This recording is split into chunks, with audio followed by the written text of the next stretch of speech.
All right, welcome. This is Tim Kelly of the Conscious Leadership Guild interviewing Ebonni Chrispin, also of the Conscious Leadership Guild. So Ebonni is very modest and didn't provide me with a bio, but fortunately I know her well enough to be able to introduce her over her objections. So Ebonni is trained in the collaborative operating system. She's one of the few people certified in both the individual and organizational versions of the true purpose process. And she is a change agent in Florida politics and a recent mom. Did I miss any high points there, Ebonni? Anything you want to add? What would be interesting to the people? I have been in business for myself. It'll be 11 years next month.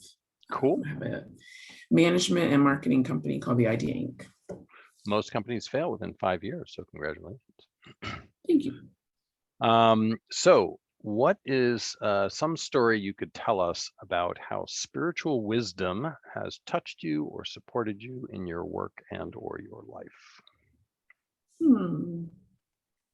So many examples. Let's see, which one do I want to share?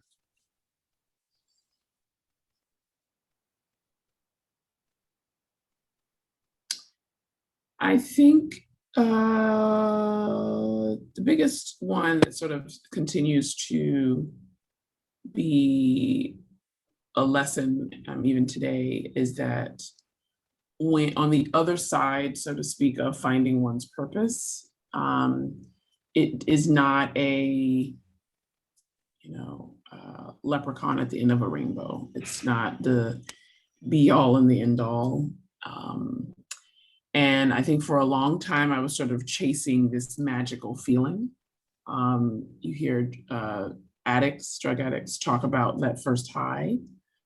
When you're living a purposeful life and are on a purposeful path, that first period for me, maybe a year or two, I was sort of riding what was an incredible high. And then it felt like I was crashing for probably about a decade. Now I was crashing for a decade, probably because I have a soft head, hard behind. Is that the term? And didn't sort of bow out when I could have or should have out of certain clients or relationships and things I was a part of. And I think the wisdom in some of that is one that, it's trite to say, but I heard it said by a friend of yours, Tim, Jeffrey Van Dyke, years ago, probably 15 years ago now. He said, "What is in the way is the way." Mm-hmm. And it has always stuck with me in that you are the light. And it's corny. I mean, it's really, I glaze over even when I hear it. Mm-hmm.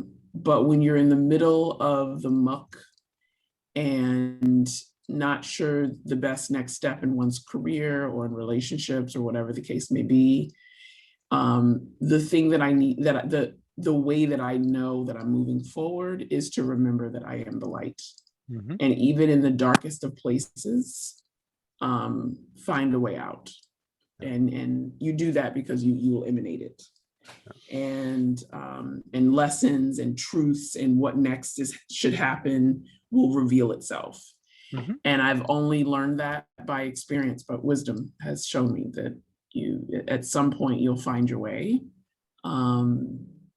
And I find that the quickest way has been to remember that I am the light. And hard lessons have come from that, and very expensive lessons, frankly, have come from that. But that's been my experience. And I would say probably one of my biggest lessons in my adult life. Thank you. Thank you for sharing so vulnerably. Appreciate it. Mm-hmm. What wisdom and experience can you offer in the dialogue about conscious leadership? Since we are talking about a conscious leadership guild, what hast thou to say about conscious leadership?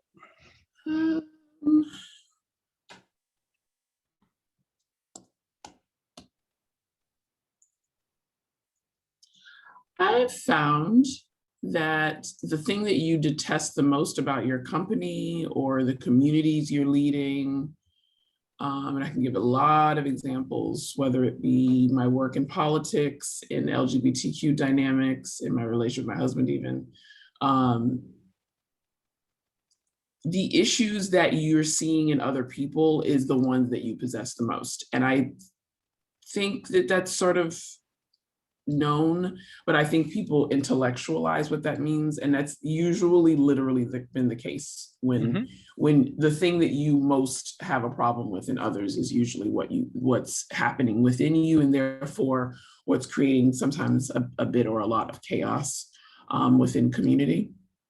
Yeah, I find that that it's more fun to talk about it theoretically than it is to actually take in the negative projection. Yes, that's the hard work. Yes, when you really, that's so true. I mean, I think one of the greatest pieces of feedback that I've received is that so the same person who's organized and structured and can manage large teams and events and sort of does really well in chaos, that same militant response to these experiences also create a lot of grace and spaciousness within me and for others. And as a result, I don't always see the answers in front of me, because I'm so focused on what A looks like and don't realize that B is actually the solution. Right. And so that is usually the case for a lot of people given their own things and quirks and such. So that's what I would share, is that be aware of your own stuff. Cool. And a related question, like, what's your learning edge? Where are you pushing the envelope in your own consciousness, and how do you motivate yourself to do that?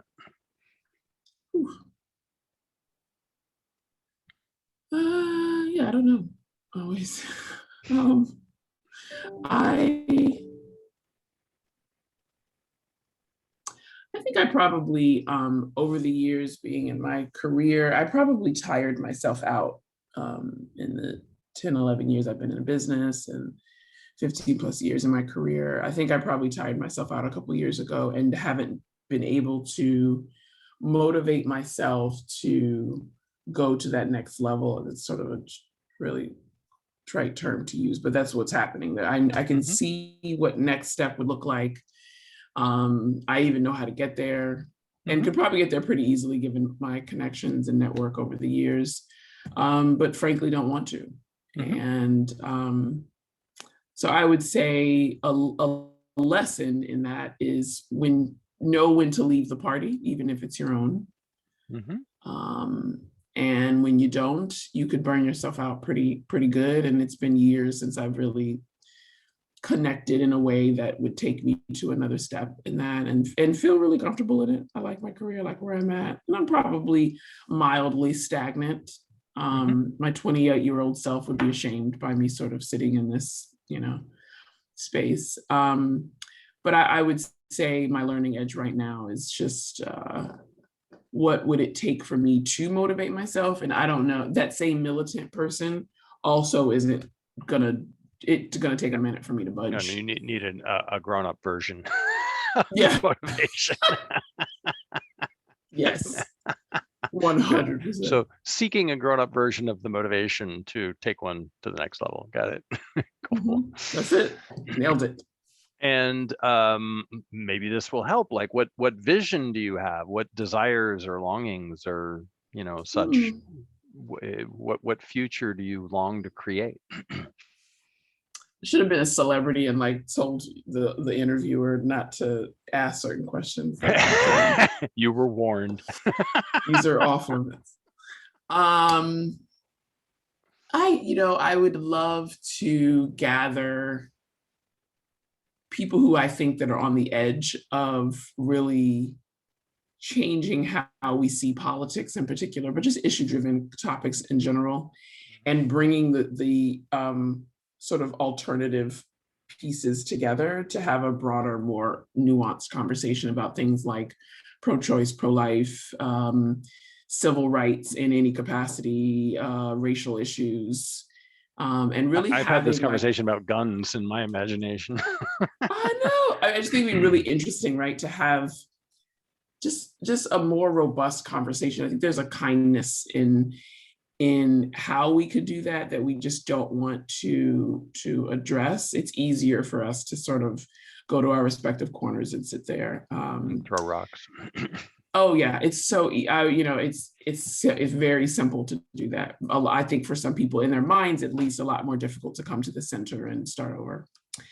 I also would like to completely unravel some of the systems that this country sort of hangs on to tooth and nail, starting with how we view housing, and what that looks like. I do a lot of work in housing and healthcare, and I'm very much interested in having a larger conversation with the leaders of these particular industries and sectors about what it looks like to talk more nuanced about housing. Some of these issues are not as difficult as we've made it.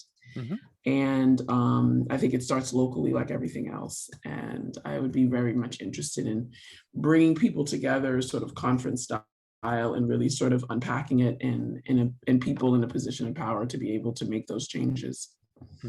So those are some of my dream opportunities I'd love to be a part of. And what kind of support do you wish you could have from other guild members while you were out changing the world?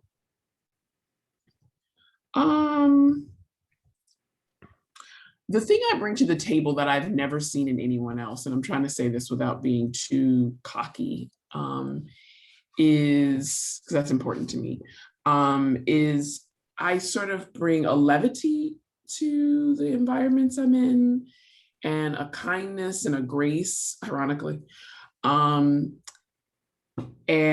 also a structure. And you actually taught me many years ago that you can build the playground so people can play in it. So there's structure there, but people can still have so much fun. And I believe in that. I really do. I do it really well. And most people don't even consider it because they are very skilled in their particular sector and their perspective. And so veering off of that is a lot for people to take in, and I do it well. Right, and they need a safe container if they're going to do any veering. So that's right. And I've created that. And so I think being able to just talk to people that understand that, and I want to be able to practice that more, and more than practice, because I sort of do that now in my career, but take on some folks who feel really hell-bent, understandably, in their position, and talk to them about what it looks like to see a different perspective than what they've been carrying. So. I just had, I can't shut it off. My brain just had a design thought, which is at the beginning of the conference to have, okay, let's all get our narratives out on the table. Your side, go. Okay, great. Anything you want to add? Other side, you've heard this before. Did they miss anything? Okay, good. Your side, go. Okay, good. Other side, you've heard this before. Did they miss anything? Okay, good. Yep. All right, done with the narratives. Now, new ground rule. No repeating the narrative. Right. Yeah. Anyway, it's a little too simplistic, but you get the idea. No, I get that. I love that. I got chills hearing. All right, and the question you chose is, what is the one thing you could share that would help us to know you better? I would say the one thing, sort of alluded to it a moment ago, that in my business life, in my world, I am very structured and super organized, and people sort of see me. I think it's also because I'm a Black woman, and people have their own thoughts about how Black women show up, which in some ways I really understand. And as a result of that, people are usually surprised that I'm actually sort of goofy and super funny and really just it's very disarming and clever on your part. It is. But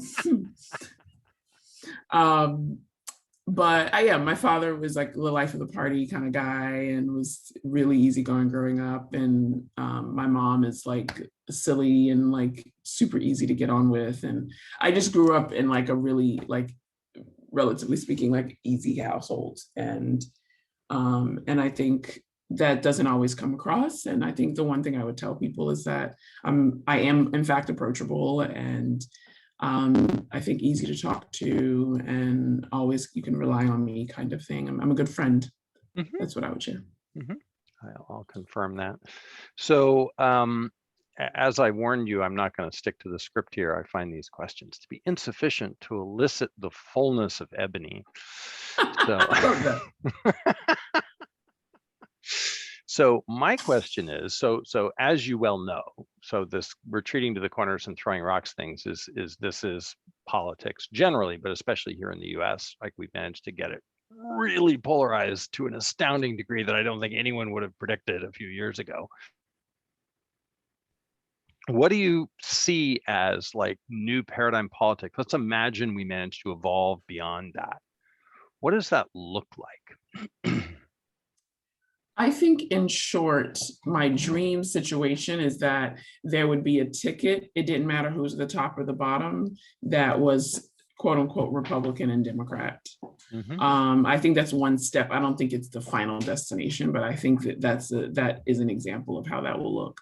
I also think that there needs to be more people sort of shifting or opening or expanding the thought of what it means to be a Republican and what it means to be a Democrat in a world that seems to other people perhaps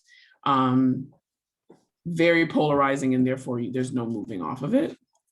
From my perspective, new paradigm politics is seeing politics before we get to the voting booth.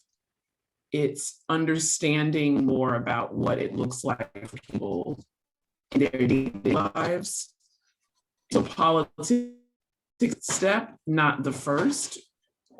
We often hear that politics is everything. It's in everything we do. And I think that politics is not in everything we do. It's in fact, because it's so limiting and polarizing, it prevents people from having the conversations that we need to be having. I think new paradigm politics means that we are having broad, beautiful conversations in everyday life in a way that doesn't make people feel like they can't express themselves the way they want to, whether you believe what they're saying or not. So that the dysfunctional Thanksgiving table conversation needs to be upgraded, for example. Exactly. It's not scary to talk about it on social media. It's it's nuance. You talk about it with children. Children are talking about these things, like conversations about pro-choice, pro-life is your beliefs are being shared with your kids, for example, but other people's beliefs is being shared. And we're talking about that in a way that makes people make their own decisions, not have to take sides, if that the distinction makes a bit of sense. Yep. Well, and also to allow I think people new paradigm politics to flexibly adapt depending on the conversation. We don't necessarily have to stick to the same points of view, right? This is something I find very interesting. If you look at the collection of issues that are on the right and the collection of issues on the left, sometimes it looks really random to me. Like, why did the Republicans wind up in favor of that and the Democrats against it? It could have easily been the other way, right? It's like this almost random grab bag of positions. Yeah, I think historically politics isn't random. You know, there's actually a lot of history around why Republicans took the pro-life moniker and why Democrats took the pro-choice moniker. There's a lot there that has to do with systems and not in and of itself because Republicans are going to take one side or the other. We're not walking around with an R or a D on our chest. I also think that the future of politics and new paradigm is probably, it looks beyond and expands beyond Republican or Democrat in general. I don't think it lands on independent, but I think that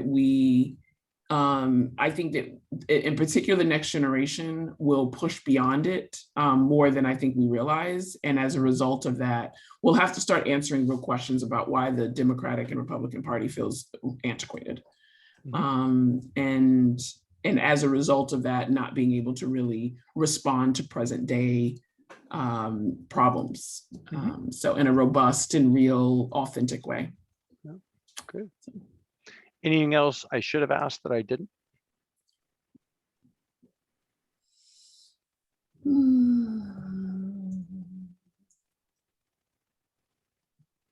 Nope.